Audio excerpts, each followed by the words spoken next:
Hey guys, how's it going? Welcome into a first look at Manor Lords.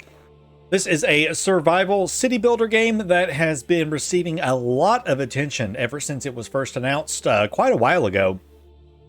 And following the development of the guy who is making this has been absolutely amazing. It is a very, very well polished demo, actually. I've spent about a half hour playing around with it, just getting used to some of the controls and some of the gameplay, and I have to say that I am thoroughly impressed by this guy and what he has done. Other early access survival games that have come out recently, like Farthest Frontier and stuff, although I do love Farthest Frontier, I don't think they hold a candle to this. This is a very good game, guys. This is really good. I am looking forward to the full release of this eventually. So with that, let's jump in and start a new game. Currently, we have Rise to Prosperity that's available to us. And we can set up our portrait and everything we want to know. Sir Greg. Yeah, we're Sir Greg. Let's go with Twinkie Boy here. We're going to be a little twink. Now, this is kind of cool. You can actually load your own custom design for your whatchamacallit right here, your coat of arms. Can load up your own custom coat of arms, but we're just going to kind of make our own real quick and just play around with this. There's so many options for this. It's pretty cool.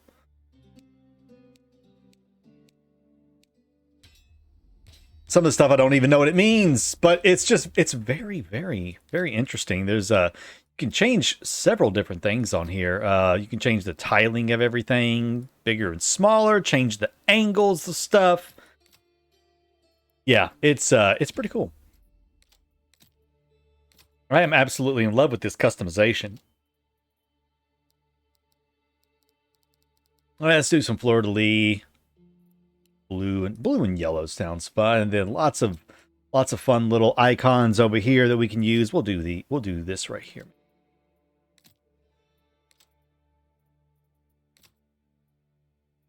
Wheel. That looks like a really mean squirrel. I like it. We're gonna be mean squirrel here. We can also change the instances and have multiple mean squirrels if we would like, and change the size. So yeah, we're the mean squirrel here. So pretty cool little setup right here for it. So let's jump in and get started. Oh right, demo game settings. There's standard. You can go starting supplies at nothing, standard, or double. Approval is balanced, demanding, or tolerant. And the same thing for the weather events, the difficult, balanced, or none. We're just going to stick with the basic settings here. So, all right, now let's begin.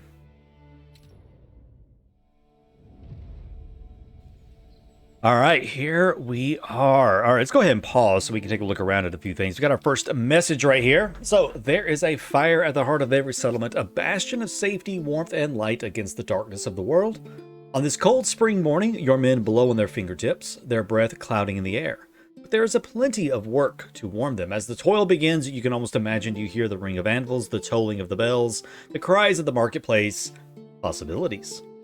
In the distance, fog lingers in the hollows of the land, and the world is quiet, watchful, waiting for you to choose which of those to make real. So we need to build a granary, logging camp, forager, and a storehouse. But let's first of all just admire absolutely how beautiful this game is. Look at how gorgeous this game is being made by one guy. One person is working on this. And he has made a more beautiful game for a survival village settlement builder type thing than many titles I have seen out recently made by full teams of people. I mean, this is absolutely stunningly beautiful. The mounts, there's like rolling hills in the background and then some snow-capped peaks. Seeing the road meander through the forests. And just even the grass looks so good. I mean, the texture work on everything is absolutely phenomenal. Even the people look great. And like they've got like the kind of haircuts that were popular back in the medieval era. The help me, I have head lice bowl cut, for instance. The bald cut because head lice took over. Oh, it just looks so good. I love it. Even the ox. His name is Ott. Was his name Ott? Yeah, his name is Ott. Ott the ox. So we've got a hitching post here. Hitching post transports goods around for you, help your people move things around like logs and goods to the storehouses and so on. We do start with some supplies. We got 8 logs right here. We start with some firewood and some bread. And then, of course, this right here is a homeless tent. This is where our people will be sleeping until they have a proper home. All right, well, let's zoom out a little bit here. We'll take a look at our region. We've got some berries, some stone. There's some iron. There's a trade route actually over there. Interesting. Trade route right there. Anything else in our little region? Nothing else in our region, but if we zoom out, and it always starts upside down. So this is the map regional overview or whatever. So you can claim regions when you have enough influence. Claims can be refuted or if a war is declared. So there are different regions. We are starting in Leyfeld over here. And then there is also Neuen. God, I'm going to butcher all of this. Neuenfurt, Steinhorn, several different regions. And you can see all the different resources that they have in them. All right, let's just get back to our region. And I have lost our little camp. There it is. All right, let's get ourselves started. If we take a look at the construction menu down here, there are gathering, your typical stuff, logging camp, a woodcutter's lodge to produce firewood. That's actually pretty interesting that there are 2 specific things to chop down trees to make different stuff. One of them is to make timber, and the other one chops down the trees for firewood. In a lot of games, the firewood cutter actually uses the wood from the logging camp, so that's an interesting little change. There's a forester's hut to replant. There's a hunting camp to hunt wild animals. And then there is the forager hut to forage for berries. We do have a mining pit to extract iron ore and clay. We have a granary for supplying storing up to 500 food. A storehouse. And then the hitching post right here for moving timber and can help move harvested crops to the granary. Village life, we have the Burguge plot. It's basically a home plot, but houses. Wells, market areas, stalls, a tavern, and then a church. Very cool. We have farming fields, a farmhouse or a farm building, pasture, sheep farms, windmills, and a communal oven. Bloomeries, smithies, malt houses, and breweries, tanneries, weavers. We do have a trading post and a livestock trading post.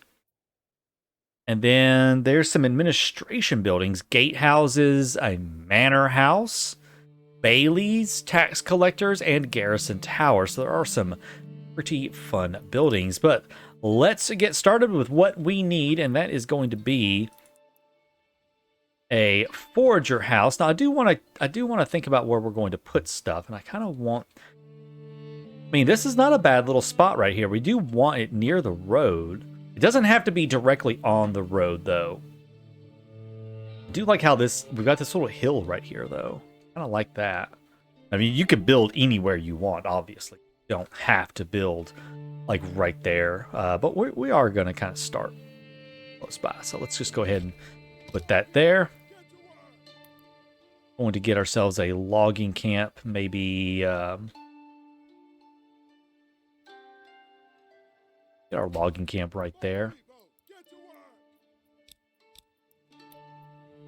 All right. Yes, I know.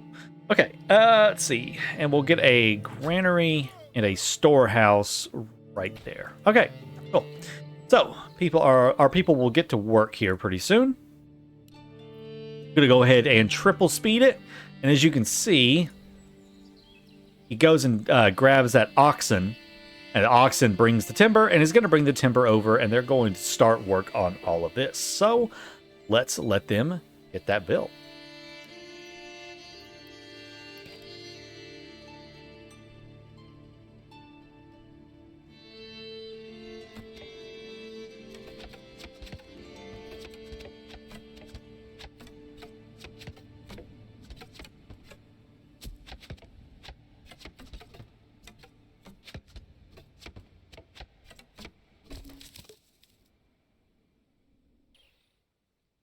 All right, so we can now select the building and add or remove workers. So we are just going to take this and we're just going to add a single worker for the moment. Just one. We only have 5 workers right now, so we don't have many people, or families rather, I should say. We only have 5 families.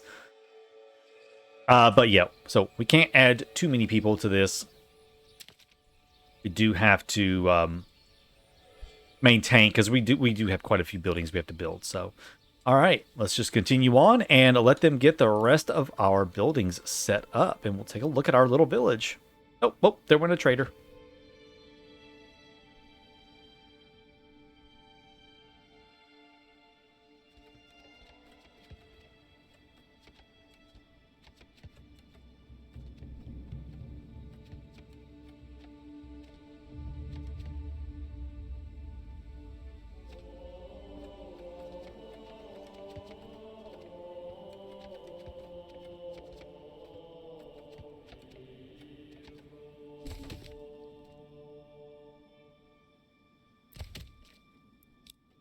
Let's get to work.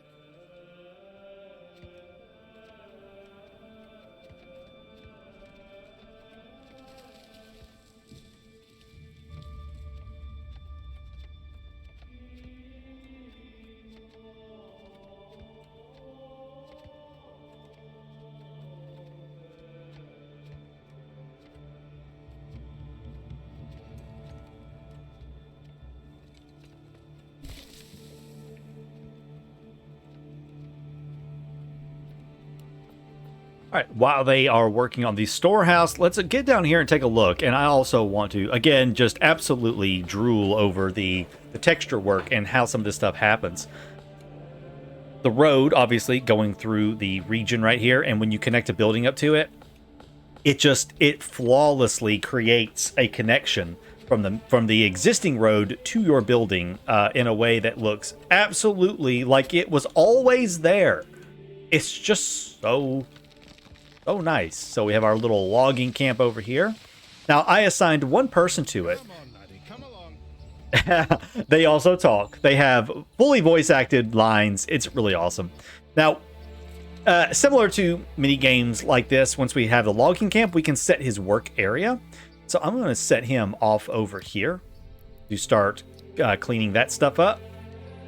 Now, we're going to come over here, and instead of assigning someone to this, because I only have, I'm only going to have a couple of workers left. I want them to still do other stuff because I am going to need... Actually, I've got everything. So I'm going to assign someone else to the logging camp. So for these, what I want to do is tell it to enable idle laborers. That's a really cool feature. Instead of assigning people to this, maybe I don't need someone at the granary 24/7. So I can just assign this right here. So anytime I have idle laborers, they will come over and work on the storage, work on anything that this needs done right here. I'm going to do that for both the storehouse and the granary for the time being.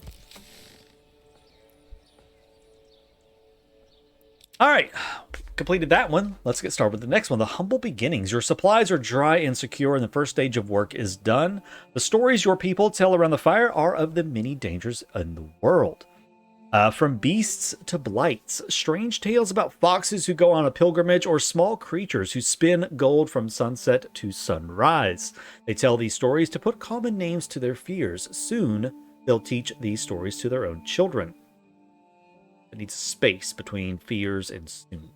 It's time to bring wives and children to the settlement now that they can take shelter in proper homes. For your lands to grow and prosper, you'll need not only workers, but families. So we need a well and 5 burgage plots. So, to get that going, we do need some more timber. So I am actually going to assign one more worker over to here to start getting some more timber in. And I want to go ahead and get that well going at least first. Now, well is pretty cool. Wells have to be built on water channels. You can't just place a well anywhere you want. The well actually has to be placed where there's water. Imagine that. It can be placed right, as long as the circle is touching the water, as you can see, it works. So we're going to put that well right there. Now, the Burgish plots are a little interesting, and once I have enough timber, I'm going to need 10 timber in order to get the 5 plots. So we're going to skip ahead until I have that 10 timber, and then we will get ready to place the plots.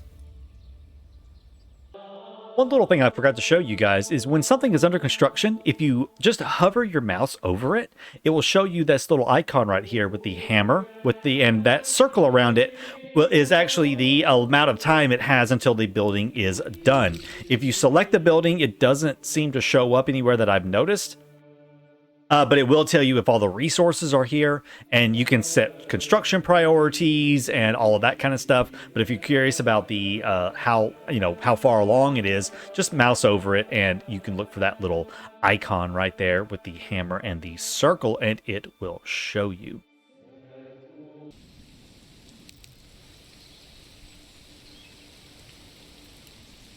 All right, we're getting close to having everything that we need. So I actually want to go ahead and move this hitching post. It's way too far away. So I'm going to relocate that guy just by clicking that little relocate button. And I'm going to bring that hitching post over here. And it's an automatic move. You don't have to deconstruct it or reconstruct it or anything. You cannot move the homeless tents. You cannot move the supplies. But the supplies do get moved automatically by anyone that's working in the granary or the storehouse. Farthest frontier, get this crap right.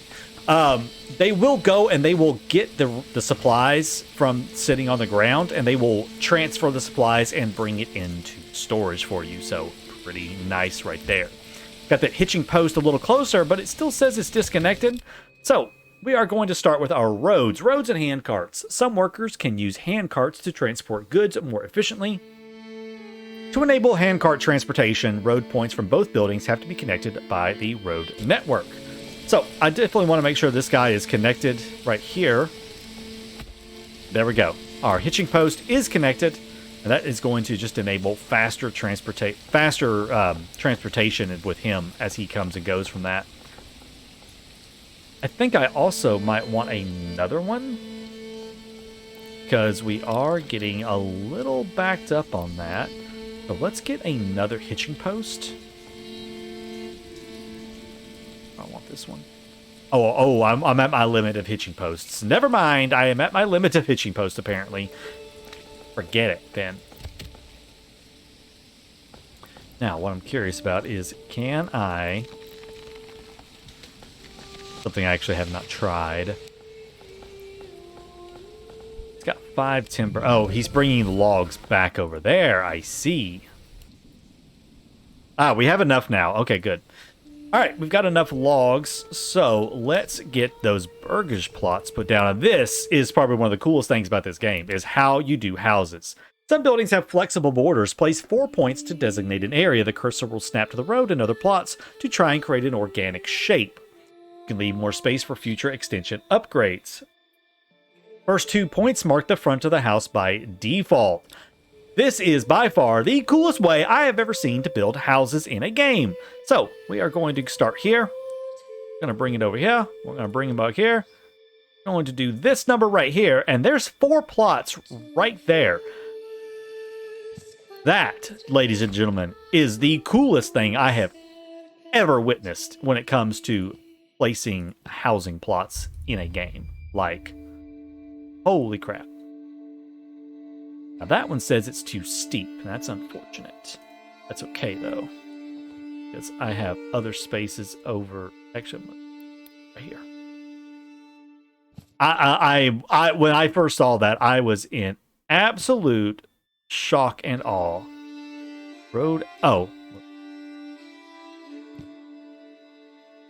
I was in complete awe about how that worked. I thought that was super neat. So small still.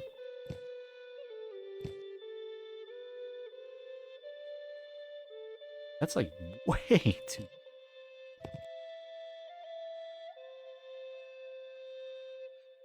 I'm gonna put, I guess, 4 plots here.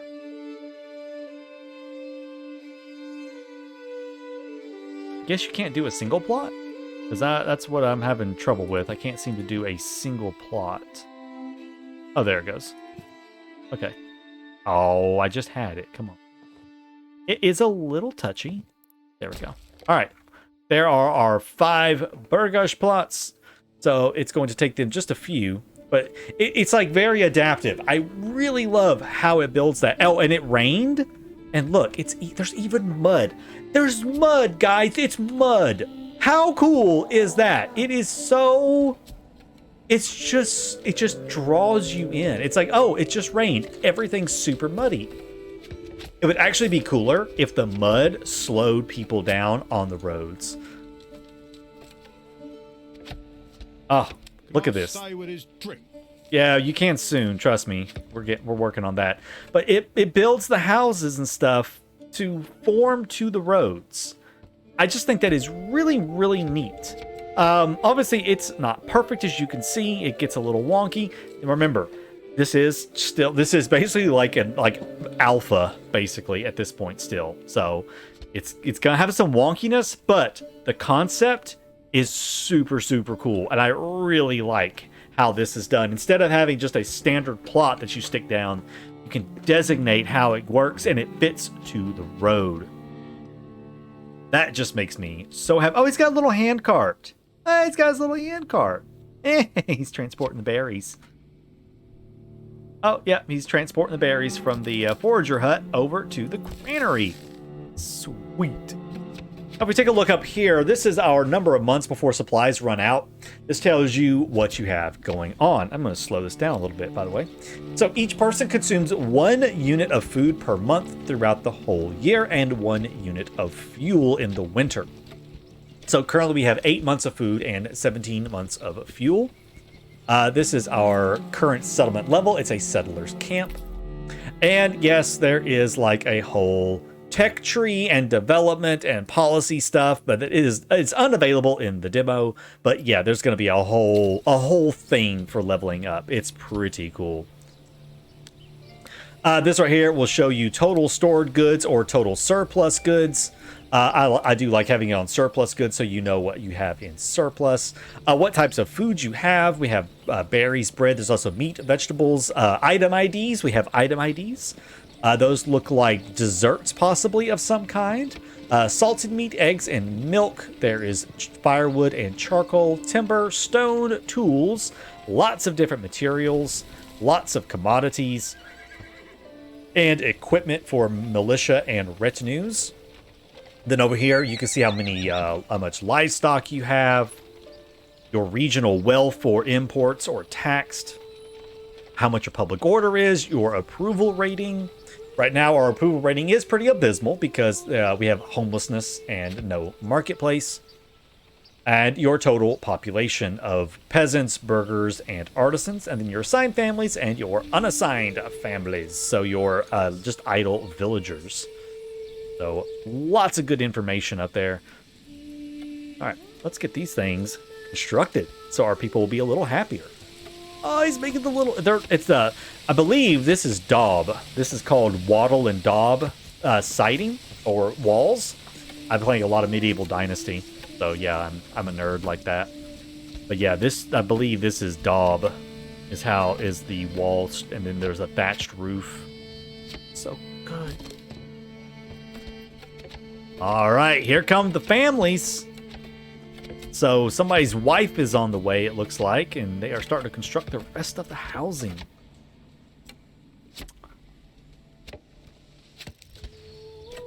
Got a little outhouse in the back.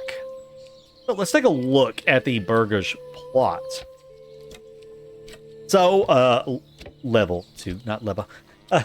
Minimum settlement level needs to be village. Grants a development point. Provides better fighting equipment if levied. Raises requirements.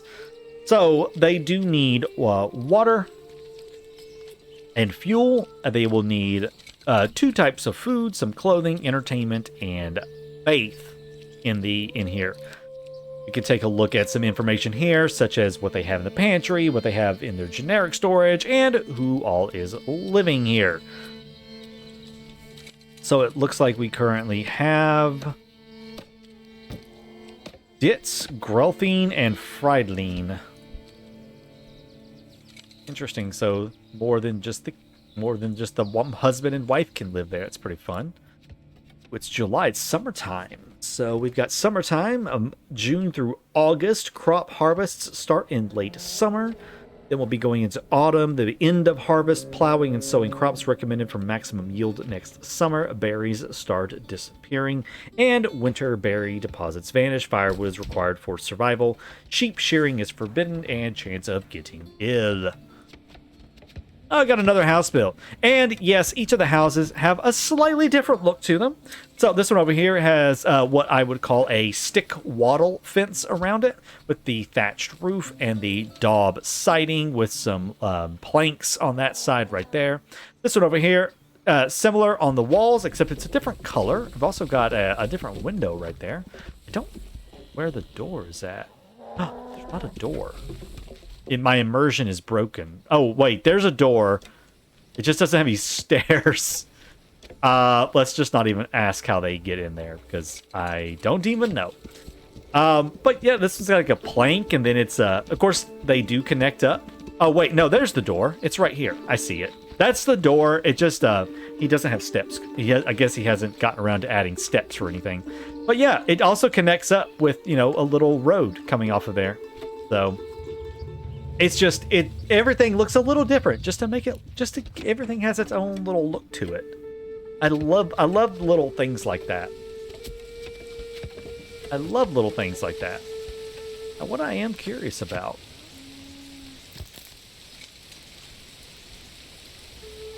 people, there's Fried Lane. He's over there picking his berries.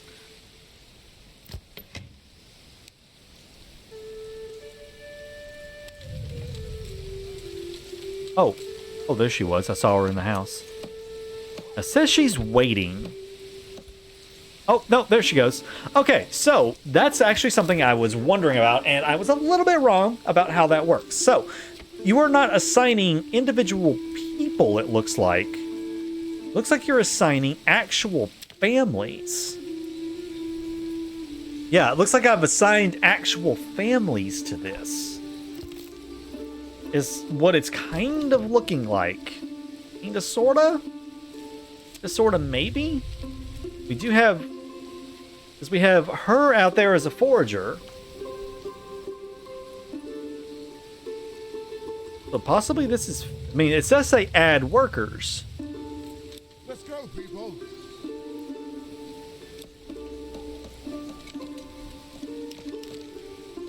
Huh. Because this right here does say assigned family. These peasants will focus on working the job they were assigned to. If there's nothing to do, they will help the other jobs. Oh, possibly that. That might be what that is. Families without a permanent job will work on construction and repair. If there's nothing to build, they will help with other jobs ticked with enable. Okay. So we are going to tick some of this other stuff. That way, any idle villagers will go and help these guys out. Huh. It's a very interesting... I'm still trying to figure that out. I may have a few things wrong on that, so yeah, you might forgive me. That's the wording is a little weird, because this shows assigned families, but then this only shows like a single... you assign workers, not families.